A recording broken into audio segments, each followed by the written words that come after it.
ನಮಸ್ಕಾರ, ಇದು ಕರುನಾಡ ಟಿವಿ. ಹಲವು ವರ್ಷಗಳಿಂದ ಬೇಡಿಕೆ ಇಟ್ಟಿದ್ದ ಮಂಡ್ಯ ನಗರದ ಜಿಲ್ಲಾ ಆಫ್ಕಾಮ್ಸ್ ಮುಂಭಾಗದಲ್ಲಿರುವ ಸಕ್ಕರೆ ನಗರದ ಟ್ಯಾಕ್ಸಿ ನಿಲ್ದಾಣಕ್ಕೆ ಇಂದು ಸುಮಾರು 10 ಲಕ್ಷ ರು ವೆಚ್ಚದಲ್ಲಿ ಮಾನ್ಯ ಶಾಸಕರಾದ ಶ್ರೀ ಗಣಿಗ ರವಿಕುಮಾರ್ ಅವರು ಇಂದು ಗುದ್ದಲಿ ಪೂಜೆಯನ್ನು ನೆರವೇರಿಸಿದರು.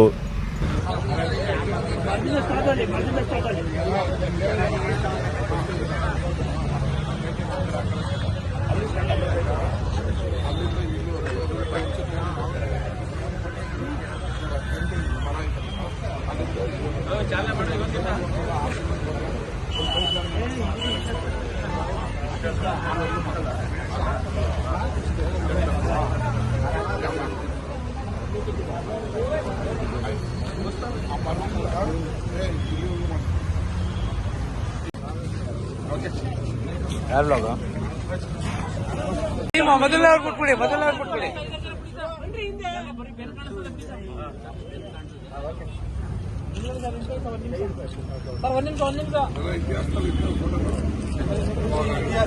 ಇಪ್ಪತ್ತೈದು ವರ್ಷ ಅವ್ರು ಅಗಿತಾರೆ ಅವ್ರ ಅಕ್ಕ ನೀರ್ ಹಾಕ್ತಾರೆ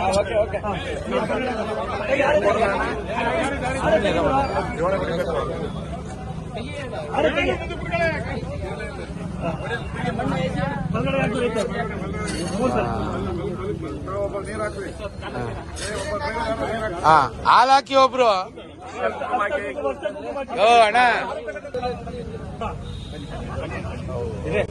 ಅಣ್ಣ ಮುಂದಕ್ಕೆ ಕರ್ಕೊಂಡ್ಬಿಡೋಣ ಇರೋ ಒಂದ್ ನಿಮಿಷ ಎಲ್ಲ ನಿಂತ್ಕೊಳ್ಳೋರಿ. ಅವಾಗ ನಗರದ ಟ್ಯಾಕ್ಸಿ ಮತ್ತು ಕಾರು ಚಾಲಕರಿಗೆ ಶಾಶ್ವತವಾಗಿ ಅವರು ಪಾಪ ಮಳೆ ಗಾಳಿ ಬಿಸಿಲಲ್ಲಿ ಯಾವುದೇ ಸೂರಿಲ್ಲದೆ ಒಂದು ಮೇಲ್ಗಡೆ ಚಾವಣಿಯಿಂದನೇ ಬರೀ ಫುಟ್ಪಾತ್ ಮೇಲೆ ಹಾಕೊಳ್ತಾ ಇದ್ರು. ಅವರಿಗೆ ಶಾಶ್ವತವಾಗಿ ಅವ್ರಿಗೊಂದು ಜಾಗ ಕಲ್ಪಿಸಬೇಕು ಅಂತ ಹೇಳಿ ಇವತ್ತು ಮಂಡ್ಯ ನಗರದ ಆಫ್ಕಾಮ್ ಕಚೇರಿಯ ಮುಂದಗಡೆ ಮೇನ್ ರೋಡ್ನಲ್ಲಿ 10 ಲಕ್ಷ ರೂಪಾಯಿಯನ್ನ ಬಿಡುಗಡೆ ಮಾಡಿ ನನ್ನ ಶಾಸಕರ ನಿಧಿಯಲ್ಲಿ ಅವರಿಗೆ ಒಂದು ನಿಲ್ದಾಣವನ್ನ ಮಾಡಿಕೊಡ್ತಾ ಇದ್ದೀವಿ. ಅದೇ ರೀತಿ ಮಂಡ್ಯ ನಗರದ ಆಟೋ ಚಾಲಕರಿಗೂ ಕೂಡ ಹಲವಾರು ಕಡೆ ಬೇಡಿಕೆ ಇದೆ. ಈಗ ನಂದಾ ಟ್ಯಾಕ್ಸಿ ವೃತ್ತದಲ್ಲಿ ಒಂದು ಮಾಡಿದ್ದೀವಿ. ಈ ಬಾರಿ ಕೆರಗೋಡ್ನಲ್ಲಿ ಗ್ರಾಮಾಂತರ ಮಟ್ಟದಲ್ಲೂ ಆಟೋ ನಿಲ್ದಾಣಗಳಿಗೆ ಹಣವನ್ನು ಬಿಡುಗಡೆ ಮಾಡೋದ್ರಲ್ಲಿ ಕೆರಗೋಡ್ನಲ್ಲೂ ಬಿಡುಗಡೆ ಮಾಡಿದ್ದೀನಿ. ಮುಂದಿನ ದಿನಗಳಲ್ಲಿ ಮಂಡ್ಯ ನಗರದ ಹಲವಾರು ಆಟೋ ನಿಲ್ದಾಣಗಳನ್ನು ನಿರ್ಮಾಣ ಮಾಡ್ತೀವಿ.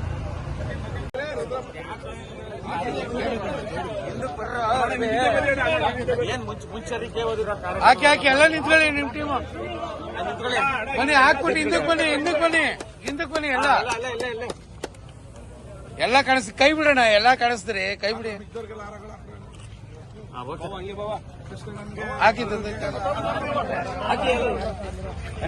ಸಬ್ಸ್ಕ್ರೈಬ್ ಬಟನ್ ಮೇಲೆ ಕ್ಲಿಕ್ ಮಾಡಿ ಹಾಗೂ ನಮ್ಮ ಹೊಸ ವಿಡಿಯೋಸ್ ಅಪ್ಲೋಡ್ಗೋಸ್ಕರ ಪಕ್ಕದಲ್ಲಿ ಕಾಣುವ ಬೆಲ್ ಬಟನ್ ನಮ್ಮೆಲ್ಲ ವಿಡಿಯೋಗಳನ್ನ ಲೈಕ್ ಮಾಡಿ, ಶೇರ್ ಮಾಡಿ ಹಾಗೂ ಕಮೆಂಟ್ ಮಾಡಿ.